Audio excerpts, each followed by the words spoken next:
മറക്കുമോ ദൈവം മറക്കുമോ തൻ വിളി കേട്ടിറങ്ങിയോരേ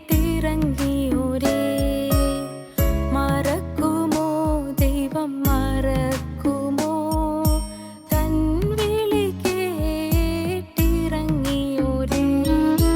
മറക്കുകില്ല ഒരിക്കലും മറക്കുകില്ല ദൈവ പൈതലേ നിന്നെ മറക്കുകില്ല ദൈവം മറക്കുകില്ല ഒരിക്കലും മറക്കുകില്ല ദൈവ പൈതലേ നിന്നെ മറക്കുകില്ല മറക്കുമോ ദൈവം മറക്കുമോ തൻ വിളി കേട്ടിറങ്ങിയോരേ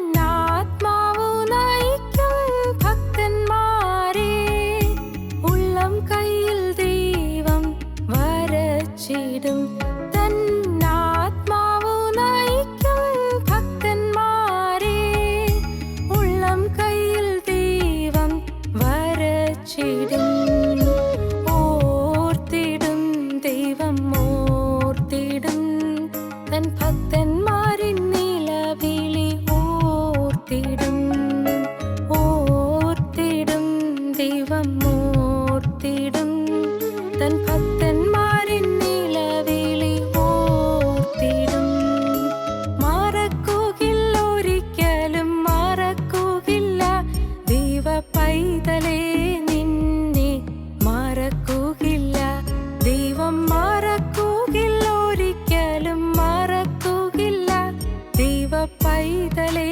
നിന്നെ മറക്കുകില്ല മറക്കുമോ ദൈവം മറക്കുമോ തൻ വിളി കേട്ടിറങ്ങിയോരേ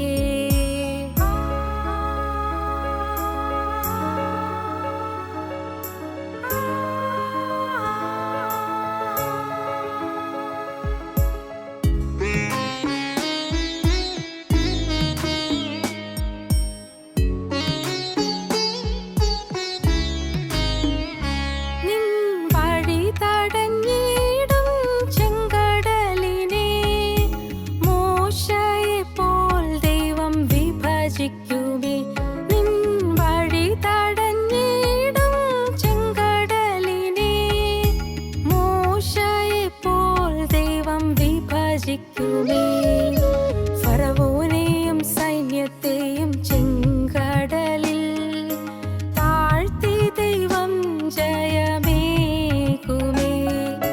ഫറവോനെയും സൈന്യത്തെയും ചെങ്കടലിൽ താഴ്ത്തി ദൈവം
പൈതലേ നിന്നെ മറക്കുകയില്ല.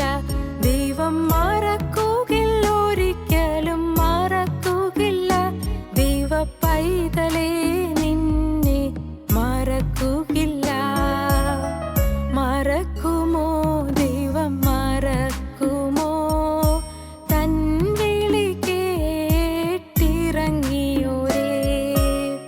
മറക്കുമോ ദൈവം, മറക്കുമോ? തൻ വിളി കേട്ടിറങ്ങിയോരേ.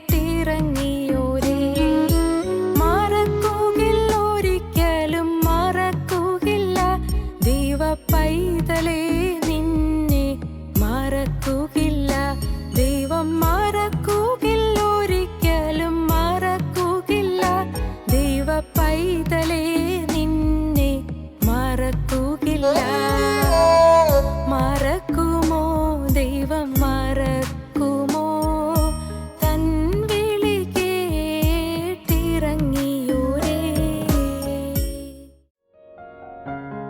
ഞങ്ങളും ക്രൂശിക്കപ്പെട്ട ക്രിസ്തുവിനെ പ്രസംഗിക്കുന്നു. ദൈവ തിരുനാമത്തിന് മഹത്വം ഉണ്ടാകട്ടെ.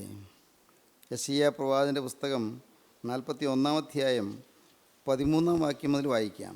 41-ാം അധ്യായം 13-ാം വാക്യം മുതൽ.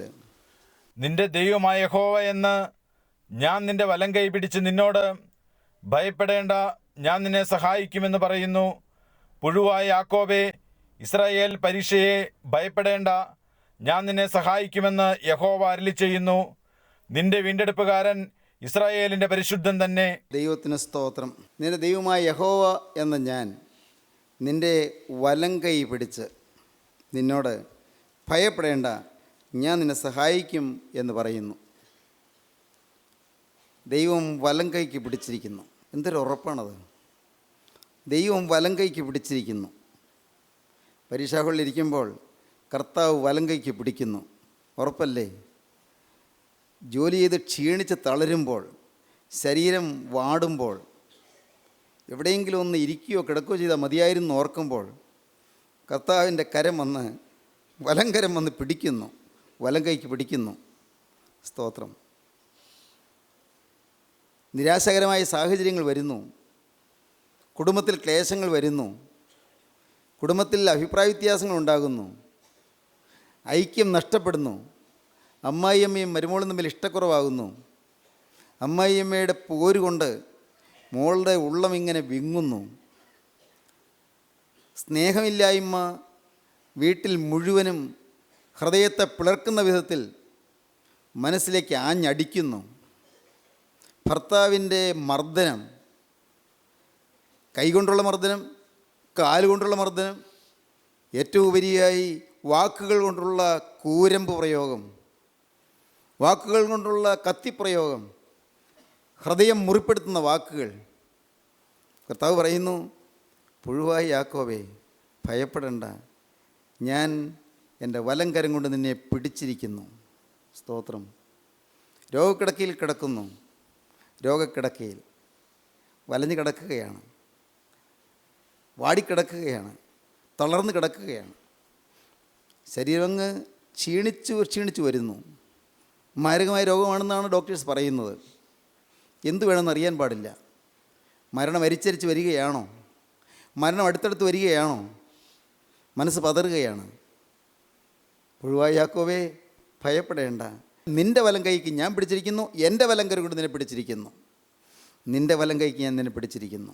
സ്തോത്രം. ദൈവത്തിന് സ്തോത്രം. പ്രിയപ്പെട്ടവരെ, നിങ്ങൾക്ക് ഏതെല്ലാം കാര്യങ്ങളിൽ ഭയപ്പാടുകളുണ്ട്, ഏതെല്ലാം കാര്യങ്ങളിൽ ഭീതികളുണ്ട്, ഏതെല്ലാം കാര്യങ്ങൾ നിങ്ങളുടെ മനസ്സ് അഴലുന്നുണ്ട്, നാളെയോർത്തുള്ള വേവലാതി കൊണ്ട് നിങ്ങൾ സംഭ്രമചിത്തരായി നിങ്ങൾ അഴലുന്നുണ്ട്, നിങ്ങൾ വലയുന്നുണ്ട്, നിങ്ങൾ ഹൃദയം മുഴുവൻ മാഴി കരഞ്ഞുകൊണ്ടിരിക്കുന്നുണ്ട്. സ്നേഹിതരെ പറയട്ടെ, യേശു ജീവനുള്ള ക്രിസ്തു ആണിപ്പാടുള്ള കരം കൊണ്ട് നമ്മെ പിടിക്കുന്നു എന്നുള്ള ഒരു ഉറപ്പ് നമുക്കുണ്ടെങ്കിൽ നാം എത്ര ഭാഗ്യശാലികളാണ്. ഇതെല്ലാം പറയുമ്പോഴും ഞാൻ തനിയിരുന്ന് ധ്യാനിക്കുമ്പോഴും ഞാൻ ചിന്തിക്കുന്നൊരു കാക്കുണ്ട്, കർത്താവേ, നിൻ്റെ കൈകൾ ജീവനുള്ള കൈകളാണ്, നിൻ്റെ കൈകൾ പരിശുദ്ധമായ കൈകളാണ്, നിൻ്റെ കൈകൾ എന്നെ മെനഞ്ഞെടുത്ത കൈകളാണ്. എൻ്റെ കരുണയുള്ള കർത്താവേ, നിൻ്റെ ആ പരിശുദ്ധമായ കൈകൾ കൊണ്ട് എന്നെ തൊടുവാൻ എനിക്ക് അർഹതയില്ലല്ലോ. എൻ്റെ ശരീരം അശുദ്ധമാണ്, എൻ്റെ ശരീരം മുഴുവൻ അഴുക്കാണ്. എൻ്റെ കരുണയുള്ള കർത്താവേ, എൻ്റെ മനസ്സ് അശുദ്ധമാണ്, എൻ്റെ ഹൃദയം അശുദ്ധമാണ്, എൻ്റെ വികാരങ്ങൾ അശുദ്ധമാണ്. എൻ്റെ കർത്താവേ, എൻ്റെ രക്തത്തിൽ അശുദ്ധി കലർന്നിരിക്കുന്നു. എൻ്റെ കരുണയുള്ള കർത്താവേ, ഞാൻ അശുദ്ധനായ ഒരു മനുഷ്യൻ. ദൈവത്തിന് സ്തോത്രം. ഞാൻ അഹങ്കാരമുള്ളൊരു മനുഷ്യൻ, ഞാൻ അവിവേകമുള്ളൊരു മനുഷ്യൻ. കർത്താവേ, ഞാൻ അലസതയുള്ളൊരു മനുഷ്യൻ. എൻ്റെ ജീവനുള്ള ദൈവമേ, എൻ്റെ കർത്താവേ, നിൻ്റെ കരം കൊണ്ട്, പരിശുദ്ധൻ്റെ പരിശുദ്ധ കരം കൊണ്ട് എന്നെ തൊടാൻ ഞാനാര്? ദൈവത്തിന് സ്തോത്രം. ദൈവമക്കളെ, നിങ്ങളെ തന്നെ കാണുമ്പോൾ നിങ്ങൾ ഞെട്ടി വിറയ്ക്കും. നിങ്ങളെ തന്നെ കാണുമ്പോൾ നിങ്ങളുടെ മനസ്സ് ചഞ്ചലിതമാകും, നിങ്ങളുടെ മനസ്സ് സംഭ്രമിതമാകും. എന്നാൽ നിങ്ങൾ ഭയപ്പെടേണ്ട. കർത്താവിന് സ്തോത്രം. നാം കഴിഞ്ഞ പ്രാവശ്യം ചിന്തിച്ചതുപോലെ അവൻ നമ്മെ നിരസിക്കുന്നില്ല. കഴിഞ്ഞ കാലങ്ങൾ ഓർക്കുന്നില്ല, കഴിഞ്ഞ കാലങ്ങൾ സംഭവിച്ചതൊന്നും ഓർക്കുന്നില്ല, കഴിഞ്ഞ കാലങ്ങളിൽ നമുക്ക് നേരിട്ടതായ തെറ്റുകളൊന്നും ഓർക്കുന്നില്ല, നമുക്ക് വന്നതായ അശുദ്ധിയൊന്നും ഓർക്കുന്നില്ല, നമുക്ക് വന്ന അഹങ്കാരം ഓർക്കുന്നില്ല, നമുക്ക് വന്ന പരാജയങ്ങളൊന്നും ഓർക്കുന്നില്ല. എന്നും തീരുമാനമെടുക്കും, എന്നും തോൽവി അണയും. അതും ദൈവം ഓർക്കുന്നില്ല. ഞാൻ നിന്നെ നിരസിക്കാതെ ഞാൻ നിൻ്റെ വലം കൈക്ക് പിടിച്ചിരിക്കുന്നു. ദൈവത്തിന് സ്തോത്രം.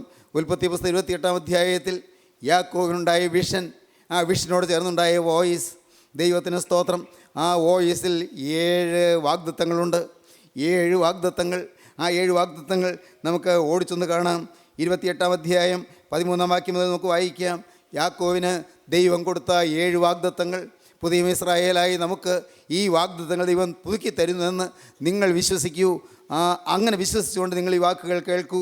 28-ാം അധ്യായം 13-ാം വാക്യം മുതൽ. അതിന്മീതെ യഹോവ നിന്ന് അരുളി ചെയ്തത്, ഞാൻ നിന്റെ പിതാവായ അബ്രഹാമിന്റെ ദൈവവും ഇസഹാക്കിന്റെ ദൈവവുമായ യഹോവയാകുന്നു. നീ കിടക്കുന്ന ഭൂമിയെ ഞാൻ നിനക്കും നിന്റെ സന്തതിക്കും തരും. നീ കിടക്കുന്ന ഭൂമിയെ ഞാൻ നിനക്കും നിന്റെ സന്തതിക്കും തരും. നിന്റെ സന്തതി ഭൂമിയിലെ പൊടി പോലെയാകും. നിന്റെ സന്തതി ഭൂമിയിലെ പൊടി പോലെയാകും. നീ പടിഞ്ഞാറോട്ടും കിഴക്കോട്ടും വടക്കോട്ടും തെക്കോട്ടും പരക്കും. നീ പടിഞ്ഞാറോട്ടും കിഴക്കോട്ടും വടക്കോട്ടും തെക്കോട്ടും പരക്കും. നീ മുഖാന്തരവും നിന്റെ സന്തതി മുഖാന്തരവും ഭൂമിയിലെ സകല വംശങ്ങളും അനുഗ്രഹിക്കപ്പെടും.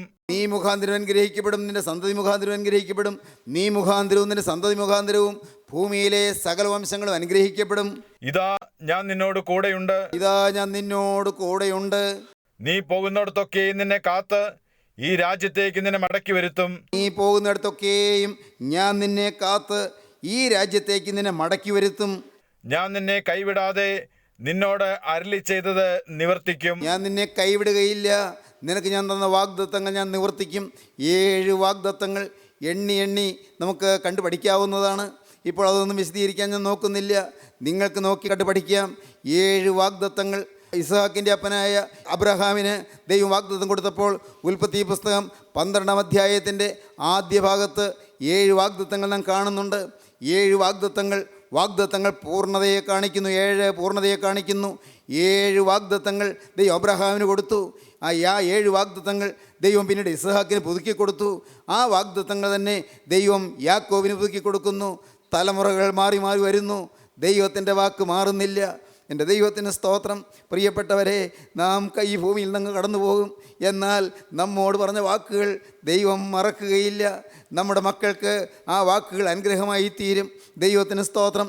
നാം ഈ ഭൂമിയിൽ നിന്ന് മാറ്റപ്പെട്ടു പോകും. അനന്തര തലമുറ വരും. അനന്തര തലമുറയ്ക്ക് ഈ വാഗ്ദത്തങ്ങൾ ദൈവം പുതുക്കി നൽകും. കർത്താവിന് സ്തോത്രം. തലമുറകൾ കഴിഞ്ഞു പോകുന്നു. ഓരോ ദിവസം കഴിയും തോറും നാം നമ്മുടെ ജീവിത അവസാനത്തോട് അടുക്കുന്നു. ഓരോ ദിവസം കഴിയും തോറും നാം നമ്മുടെ മരണത്തോട് അടുക്കുന്നു. ഓരോ ദിവസം കഴിയും തോറും നാം കർത്താവായ യേശുവിൻ 2ാമത്തെ വരവിനോട് അടുക്കുന്നു. ഓരോ ദിവസം കഴിയും തോറും നാം പുതിയ ആകാശത്തോട് പുതിയ ഭൂമിയോട് അടുത്തുകൊണ്ടിരിക്കുന്നു. ദൈവത്തിന് സ്തോത്രം. സഹോദരങ്ങളെ, എന്നാൽ ജീവനുള്ള ദൈവം, അവിടുത്തെ വാക്കുകൾ മാറുന്നില്ല. നാം വാക്ക് മാറിയവരാണ്. നാം ദൈവത്തോട് പറഞ്ഞ വാക്കുകൾ ചിലത് മാറിയിട്ടുണ്ട്. ദൈവത്തോട് പറഞ്ഞ സമർപ്പണങ്ങൾ ചിലത് തെറ്റിച്ച് കളഞ്ഞിട്ടുണ്ട്.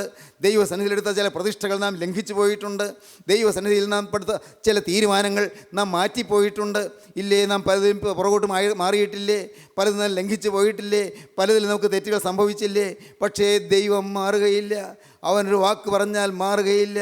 Jesus Christ the same yesterday today and forever. ഇന്നലെയും ഇന്നും എന്നേക്കും അവൻ മാറ്റമില്ലാത്തവനാണ്.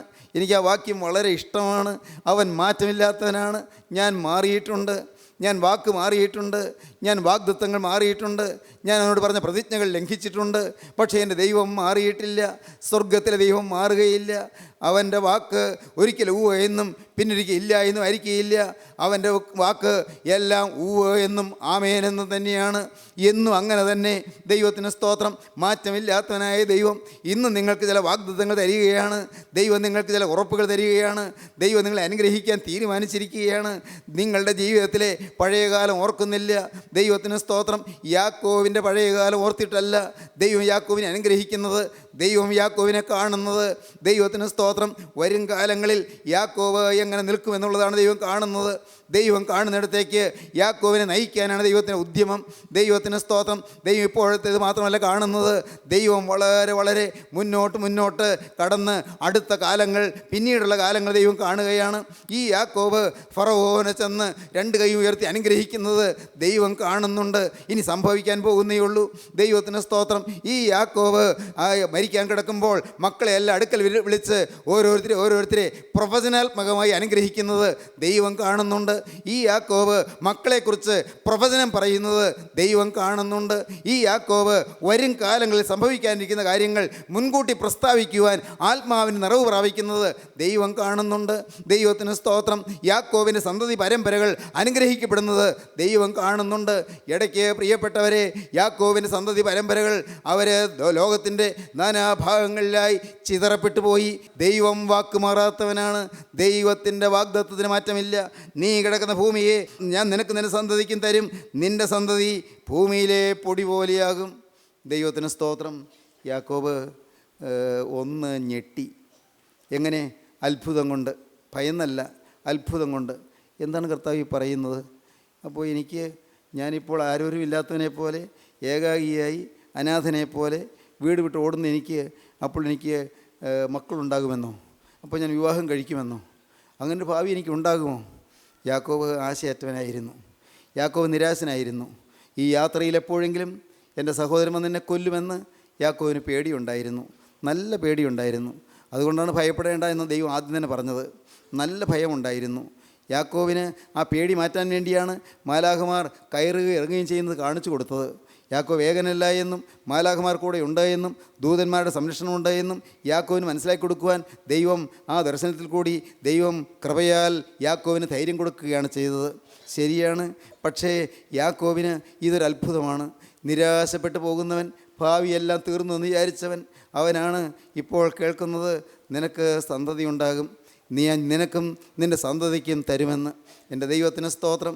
സഹോദരങ്ങളെ, ഞാൻ നിങ്ങളോട് പറയട്ടെ, നിങ്ങൾ പലരും എല്ലാം വെച്ച് കെട്ടി, എല്ലാം പൂട്ടിയടക്കി, എല്ലാം ഇനി ആശയ്ക്ക് വകയില്ല എന്ന് പറഞ്ഞ് ഇരിക്കുന്നവരാണ്.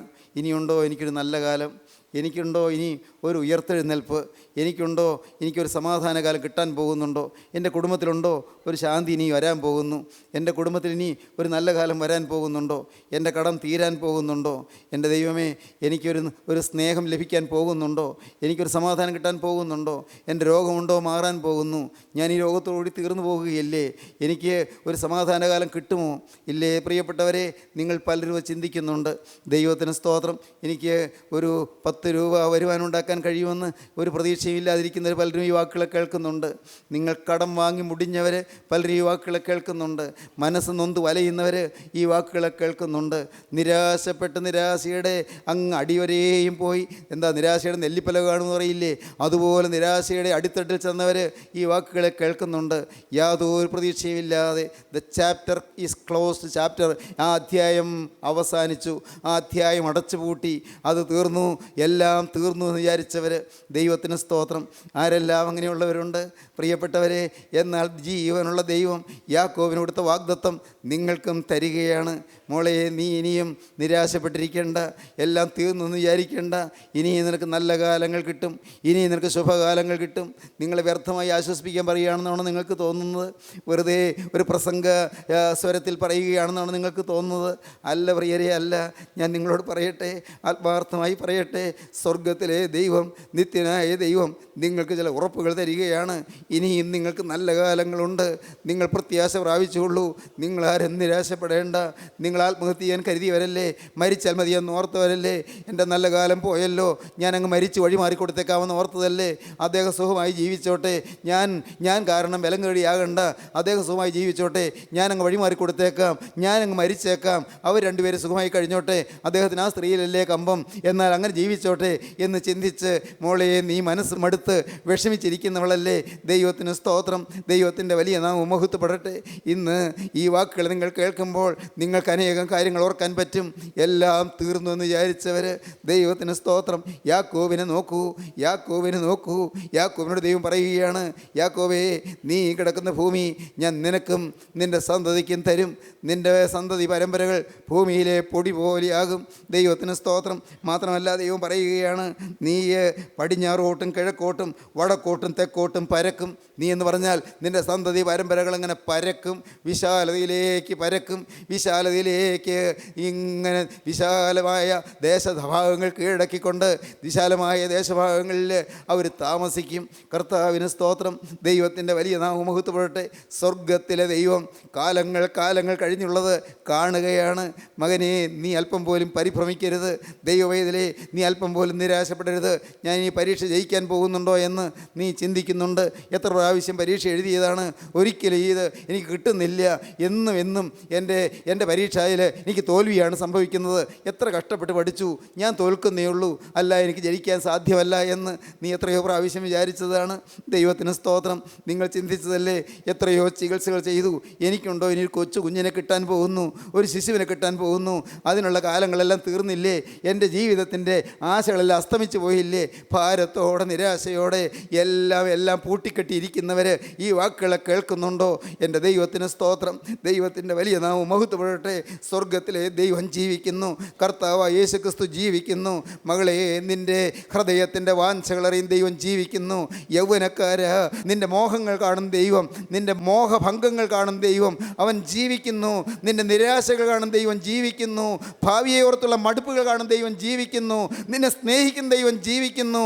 ഇന്നത് കേട്ടുകൊണ്ടിരിക്കുമ്പോൾ അവൻ നിൻ്റെ അരികത്തേക്ക് വരികയാണ്, അവൻ നിന്നെ താങ്ങുകയാണ്, അവൻ നിന്നെ തലോടുകയാണ്, അവൻ്റെ കരം നിൻ്റെ ശിരസിൽ വയ്ക്കുകയാണ്, അവൻ നിൻ്റെ ഹൃദയത്തിലേക്ക് കടന്നു വരുവാൻ വെമ്പലോടെ നിൽക്കുകയാണ്, അവൻ വാതിക്കൽ നിന്ന് മുട്ടുകയാണ്.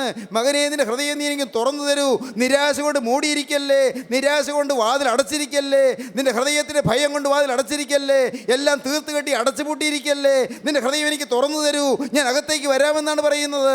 ഞാനിതാ വാതിക്കൽ നിന്ന് മുട്ടുന്നു, ആരെങ്കിലും എൻ്റെ ശബ്ദം കേട്ട് വാതിൽ തുറന്നാൽ ഞാൻ അകത്ത് ചെന്ന് ഞാൻ അവനോടും അവൻ എന്നോടും കൂടി അത്താഴം കഴിക്കുമെന്നാണ് യേശു പറയുന്നത്. ഇന്ന് ഈ വാക്കുകളെ കേട്ടുകൊണ്ടിരിക്കുമ്പോൾ പ്രിയപ്പെട്ടവരെ, യേശു ക്രിസ്തു നിങ്ങളുടെ അരികത്ത് വന്നിരിക്കുന്നു വിശ്വസിച്ചുകൊണ്ട് അവൻ്റെ ആണിപ്പാടുള്ള കരങ്ങളിലേക്ക് നിങ്ങൾ വിട്ടുകൊടുക്കൂ, നിങ്ങളെ ഏൽപ്പിച്ചു കൊടുക്കൂ. അവനോട് നിങ്ങൾ വാക്ക് പറയൂ, യേശുവേ ഇത്രയും കാലം യേശുവിനെ അറിയാതെ ഞാൻ ജീവിച്ചു പോയി, ഇത്രയും കാലം പാപത്തിന് അടിമയായി ജീവിച്ചു പോയി, ഇത്രയും കാലം അശുദ്ധിയുടെ അടിമയായി ജീവിച്ചു പോയി, എൻ്റെ ജീവിതത്തിൽ പാളിച്ചകൾ വന്നുപോയി, തോൽവികൾ വന്നുപോയി, പരാജയങ്ങൾ സംഭവിച്ചു പോയി, കോപാക്രാന്തരായി സംസാരിച്ചു പോയി, എൻ്റെ ദൈവമേ മുൻവിധിയോടെ സംസാരിച്ചു പോയി, സ്നേഹമില്ലാതെ പെരുമാറിപ്പോയി. കർത്താവേ എൻ്റെ ജീവിതത്തിലെ പഴയ കാലങ്ങൾ നീ ഓർക്കല്ലേ. നിങ്ങൾ ദൈവത്തോട് പറയുമോ? പ്രിയപ്പെട്ടവരെ, യേശു നിങ്ങളുടെ അരികത്തുണ്ട്, തൊട്ടരികത്തുണ്ട്. നിങ്ങളുടെ ഭാരം മാറ്റാൻ, നിങ്ങളുടെ കണ്ണുനീര് തുടയ്ക്കാൻ, ഹൃദയത്തിൻ്റെ നൊമ്പരങ്ങൾ ഒപ്പിയെടുക്കാൻ അവനിത് അടുത്ത് വന്ന് നിൽക്കുന്നുണ്ട്. നിങ്ങളുടെ ആവശ്യങ്ങൾ അറിയാൻ, നിങ്ങളുടെ ആഗ്രഹങ്ങൾ സാധിപ്പിച്ചു തരാൻ അവൻ അടുത്ത് നിൽക്കുന്നുണ്ട്. അവൻ നിൻ്റെ ഹൃദയത്തിലെ ആഗ്രഹങ്ങളെ നിനക്ക് തരും. ഹല്ലേലൂയ. അവൻ നിൻ്റെ ഹൃദയത്തിലെ ആഗ്രഹങ്ങളെ നിനക്ക് തരും. ദൈവജനമേ, ആഗ്രഹങ്ങളെ തരാമെന്നാണ് പറയുന്നത്. നിന്നെ വീർപ്പുമുട്ടിക്കുന്ന പ്രശ്നങ്ങൾക്ക് പരിഹാരം തരാമെന്നാണ് പറയുന്നത്. നിൻ്റെ ജീവിതത്തിലെ യാതനകൾക്കും വേദനകൾക്കും പൊതു തരാമെന്നാണ് പറയുന്നത്. നിൻ്റെ ഭാവി ശോഭനമാക്കാമെന്നാണ് പറയുന്നത്. നല്ല കാലങ്ങൾ, വസന്തകാലങ്ങൾ നിനക്ക് വിരിയിച്ചു തരാമെന്നാണ് പറയുന്നത്. അവനെ നോക്കൂ, അവനെ വിളിക്കൂ, അവനെ സ്നേഹിക്കൂ, അവനോട് വാക്ക് പറയൂ. യേശുവേ, നിൻ്റെ തൃക്കരം, എനിക്ക് വേണ്ടി തകർക്കപ്പെട്ട കരം, എനിക്ക് വേണ്ടി മുറിവേറ്റ കരം, എനിക്ക് വേണ്ടി തിരക്തം ചിന്തിയ കരം എൻ്റെ നേരെ നീട്ടിയിരിക്കുന്നത് ഞാൻ കാണുന്നു. കർത്താവേ, എൻ്റെ പാപം വഹിച്ച കരം, എൻ്റെ പാപത്തിന് ശിക്ഷ വഹിച്ച കരം, എൻ്റെ പാപം ചുമന്ന കരം, എൻ്റെ കർത്താവേ, എൻ്റെ പാപത്തിന് ശിക്ഷ മുഴുവൻ ഏറ്റുവാങ്ങിയ കരം, കർത്താവേ, എൻ്റെ നേരെ നീട്ടിയിരിക്കുന്നത് ഞാൻ കാണുന്നു. എന്നെ ഞാനിതാ നിനക്ക് തരുന്നു. നിങ്ങൾ സമർപ്പിക്കൂ. യേശുവിൻ്റെ കരങ്ങളിലേക്ക് നിങ്ങളെ കൊടുക്കൂ. യേശുവിനോട് വാക്ക് പറയൂ, യേശുവേ, ഈ നിമിഷം മുതൽ ഞാൻ ഒരു പുതിയ സൃഷ്ടിയായി ജീവിക്കാൻ തീരുമാനിക്കുകയാണ്, ഒരു പുതിയ മനുഷ്യനായി ജീവിക്കാൻ തീരുമാനിക്കുകയാണ്. ഇത്രയും കാലം ജീവിച്ചതുപോലല്ല കർത്താവേ, ഇത്രയും കാലം പറഞ്ഞതുപോലെയുമല്ല കർത്താവേ. ഞാനൊരു പുതിയ മനുഷ്യനായി ഇന്നു മുതൽ ജീവിക്കാൻ ഞാൻ തിരുമുൻപാകെ പ്രതിജ്ഞ എടുക്കുകയാണ്. ഞാൻ പിശാചിനെ ഉപേക്ഷിക്കുന്ന കർത്താവേ, സാത്താനെ ഉപേക്ഷിക്കുന്ന കർത്താവേ, പൈശാചിക ബാധകളെ ഉപേക്ഷിക്കുന്ന കർത്താവേ, സാത്താൻ്റെ എല്ലാ ദുർഗുണങ്ങളെയും ഞാൻ ഉപേക്ഷിക്കുന്ന കർത്താവേ, എല്ലാ പാപ സ്വഭാവങ്ങളെയും ഞാൻ ഉപേക്ഷിക്കുന്ന കർത്താവേ, സാത്താനെ ഉപേക്ഷിക്കുന്നു കർത്താവേ. എനിക്ക് വേണ്ടി ക്രൂസിൽ മരിച്ച രക്ഷകനായ യേശു ക്രിസ്തുവിനെ എൻ്റെ കർത്താവും രക്ഷിതാവുമായി ഞാൻ ഇതാ സ്വീകരിക്കുന്നു. യേശുവിനെ ഞാൻ എതിരേൽക്കുന്നു. എൻ്റെ ഹൃദയത്തിലേക്ക് ഞാൻ യേശുവിനെ സ്വീകരിക്കുന്നു. യേശുവേ, എഴുന്നള്ളി വരണമേ, എൻ്റെ ഹൃദയത്തിൽ വന്ന് വാഴണമേ, എൻ്റെ ഹൃദയത്തിൽ വന്ന് വസിക്കണമേ, എൻ്റെ മേൽ നിന്റെ തൃക്കരം വെക്കണമേ, എന്നെ തഴുകണമേ, എന്നെ തലോടണമേ, എന്നെ സ്വീകരിക്കണമേ, എന്നെ കൈക്കൊള്ളണമേ, എൻ്റെ ഹൃദയത്തിൽ വന്ന് അധിവസിക്കണമേ. നിങ്ങൾ പ്രാർത്ഥിക്കൂ, ദൈവകരങ്ങളിലേക്ക് നിങ്ങളെ കൊടുക്കൂ. ദൈവത്തോട് വാക്ക് പറയൂ, യേശുവേ, ഇന്നു മുതൽ ഞാൻ പുതിയ സൃഷ്ടി. എൻ്റെ യേശുവേ, ഇന്നു മുതൽ ഞാൻ പുതിയ സൃഷ്ടി. യേശുവിൻ്റെ കരങ്ങളിലേക്ക് നിങ്ങളെ കൊടുക്കുവീൻ. നമുക്ക് പ്രാർത്ഥിക്കാം, നമുക്ക് സമർപ്പിക്കാം. കരുണയുള്ള കർത്താവേ, ഈ നല്ല സമയത്തിനായി സ്തോത്രം. വചനം കേട്ട നിൻ്റെ മക്കളെ എല്ലാവരെയും തലോടുന്നതിനായി സ്തോത്രം. രോഗികളെ സൗഖ്യമാക്കുന്നതിനായി സ്തോത്രം. അനേകരുടെ ഹൃദയത്തിൽ മാനസാന്തരത്തിൻ്റെ വിത്ത് വിതച്ചതിനായി സ്തോത്രം. ജീവൻ്റെ വചനം വിതച്ച അനേകരുടെ ഹൃദയത്തിൽ അത് കിളിർക്കുവാൻ അവിടുത്തെ പരിശുദ്ധാത്മാവൻ നൽവരം പകരുന്നതിനായി സ്തോത്രം. പിന്മഴയാൽ വിത്ത് കിളിർക്കണമേ കർത്താവേ. 100, 60, 30 മേനിയായി വിളയണമേ കർത്താവേ. അനുഗ്രഹീത സൽഫലങ്ങൾ വിളയുവാൻ ഇടയാക്കണമേ കർത്താവേ. കുടുംബസമാധാനം അയക്കണമേ. എല്ലാവരെയും വാഴ്ത്തണമേ. സ്വർഗീയ സൗഭാഗ്യത്താൽ നിറയ്ക്കണമേ. അവിടുത്തെ രണ്ടാമത്തെ വരവിനുവേണ്ടി ഒരുക്കണമേ. യേശുനാഥൻ്റെ അൻപേറിയ നാമത്തിൽ തന്നെ. ആമീൻ. ഹല്ലേലൂയ.